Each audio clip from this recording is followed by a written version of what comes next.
My son left me in a wheelchair at the airport alone and laughed, "You're just a burden." Minutes later, a pilot grabbed my arm and whispered, "Come with me." I wasn't planning on telling this story, actually.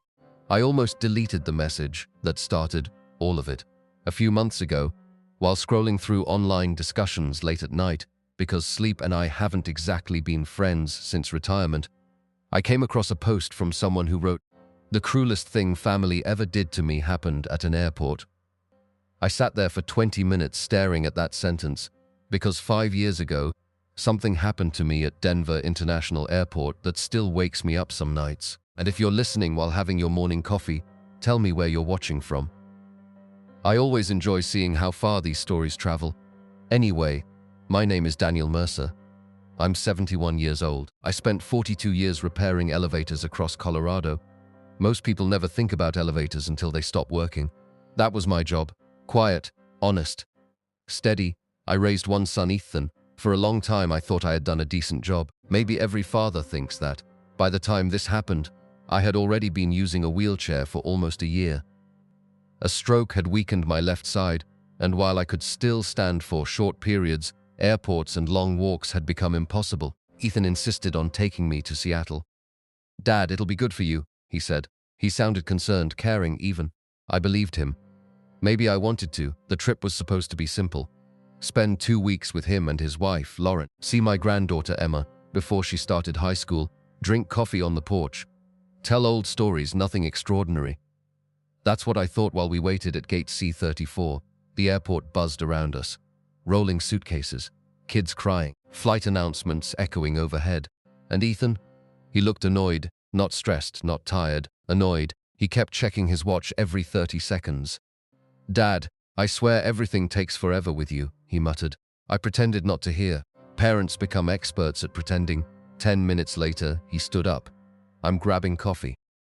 Then he laughed under his breath and said something I'll never forget. "Honestly, you're just a burden." He said it casually, like he was commenting on the weather. I looked up at him. Maybe I expected him to smile and say he was joking. Instead, he walked away and kept walking. 5 minutes passed, 10, 20, 30. I called him voicemail, Agan voicemail. I texted, nothing. An hour later, I realized something terrible. My carry-on bag was gone. My medications, my wallet, my charger, everything.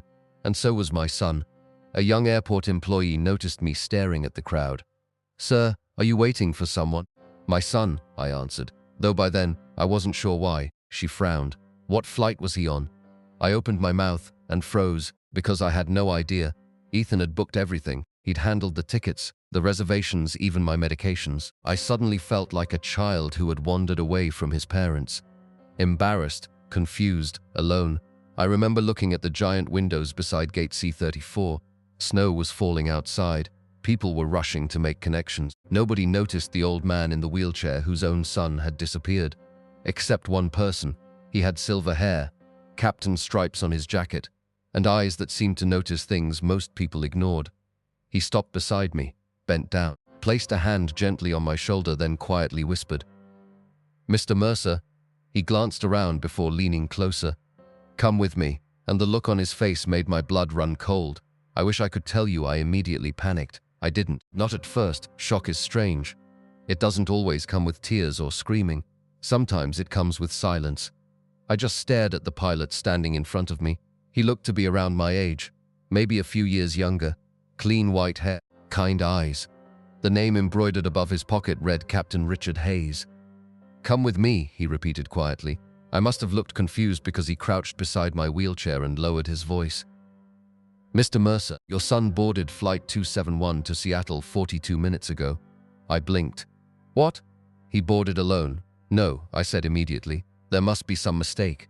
Richard's expression didn't change. "I don't think so." He looked uncomfortable, like a man who hated delivering bad news. "I recognized your name because my first officer mentioned seeing a younger man arguing with a gate agent." My mouth went dry. "Arguing?" He kept insisting he needed to board immediately. The gate agent asked about his father's wheelchair assistance reservation. Richard paused, and your son laughed. He actually looked embarrassed repeating it. He said, "Forget him. He's not my problem anymore." For a second, I couldn't hear anything around me, not the announcements, Not the rolling suitcases, nothing, just those words. Not my problem anymore. 40 years.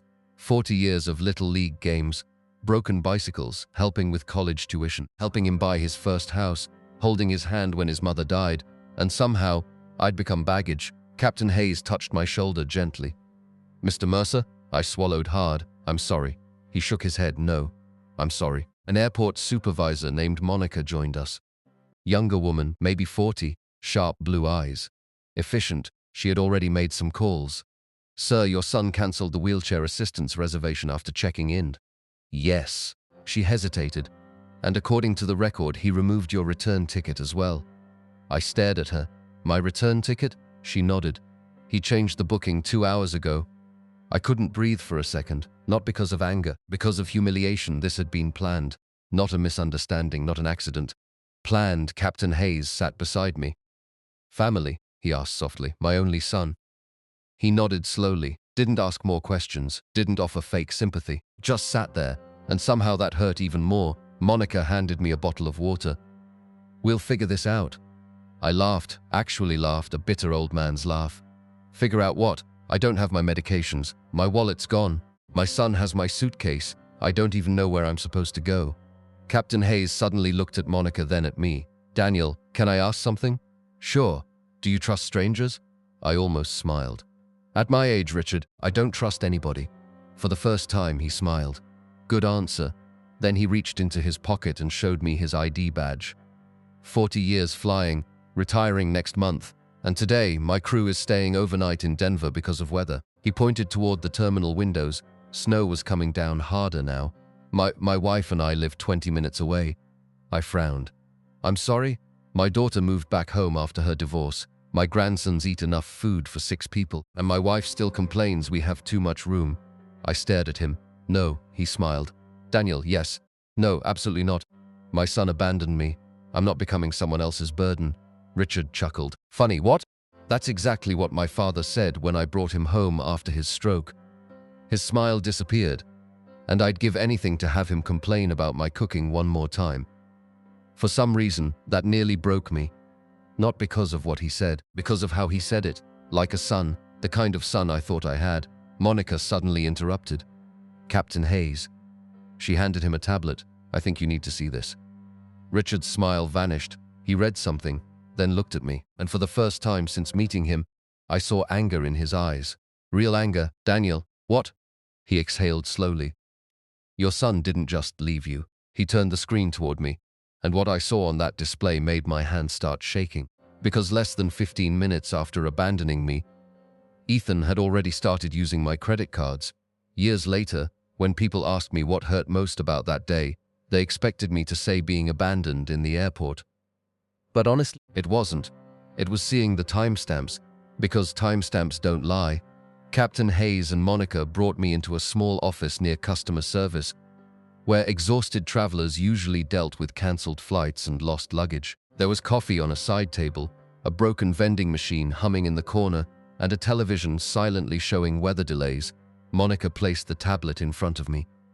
"Mr. Mercer, your bank's fraud department flagged unusual activity. Since you listed your phone number as a backup contact, they tried calling, but your son had your phone." I blinked. "He had my phone?" She nodded. "He used your card to purchase 2 first-class upgrades and something else." Captain Hayes looked uncomfortable.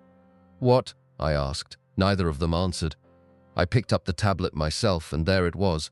2 first-class upgrades, a luxury hotel reservation, a diamond necklace, and one charge that made me sick, $4,800. Beverly Jewelers, Denver 3 hours earlier, before we'd even arrived at the airport. This wasn't something Ethan had decided after getting angry. He'd planned this. I stared at the screen. "Lauren?" Captain Hayes frowned. "I'm sorry? My daughter-in-law, the necklace. He bought it for Lauren." Then another realization hit me. Emma. My granddaughter, my medication, my insulin, it's in the suitcase. Monica's face changed instantly. "You're diabetic?" I nodded. Her eyes widened. "Oh no." Within seconds, she was making calls. A paramedic arrived, then another, blood pressure, sugar levels, questions. I answered them all mechanically while staring at the floor. I don't remember much after that except hearing Captain Hayes arguing with someone on the phone. "No, that's unacceptable. No. Listen to me. His son abandoned him. Fine. Then I'll pay for it myself. Eventually I looked up. Richard, he turned. What are you doing? Booking your medication replacement? No, Daniel, no. I'm not taking charity. He smiled. Good, because this isn't charity. He sat beside me.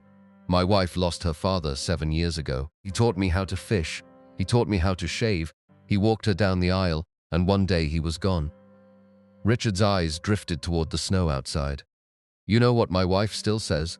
What? She says she wishes she had one more chance to take care of him. Silence settled between us, then his phone rang. He glanced at it. His expression changed. Interesting. What? He showed me the screen unhunal number. He answered. Captain Hayes. His face darkened almost immediately. Then he handed the phone to me. It's your son. My heart nearly stopped. Ethan? His voice exploded through the speaker. Dad, where the hell are you? Not Dad, are you okay? Not Dad, I'm sorry, where the hell are you? I closed my eyes. Ethan, what? My cards stopped working. People in the room froze, even Monica stopped typing. My cards, he yelled. The hotel declined everything. Lauren's furious. What did you do? My cards, not my health, not where are you, not are you alive, my cards. For the first time all day, something inside me became very calm. Ethan, what? Those weren't your cards.